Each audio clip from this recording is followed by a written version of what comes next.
Assalomu alaykum, yaxshimisizlar? Klapan regurgitatsiyasi, klapan yetishmovchiligi, klapan ishlamasligi, parok, xullas hammasi bir nima hodisalaring. Bu endi parok emas, klapan buzilmagan, revmatizm emas bu. Bu baland bosimda yurgan, 200 da yurgan odamniki, bu nisbiy yetishmovchilik. Mana qon qo'yib yuborayotgani.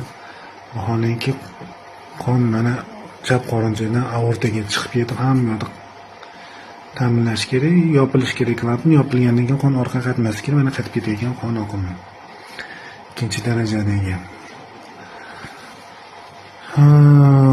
Mana qon bosim baland yurishini bitta asoratlaridan, ya'ni klapanni nisbiy bosim baland hisobiga bukib, o'sha nisbiy yetishmovchilik chaqirishi. Sog' bo'ling, salomat bo'ling, videoga bitta like bosib qo'ying. Qon bosimini nazoratga olib yurish kerak.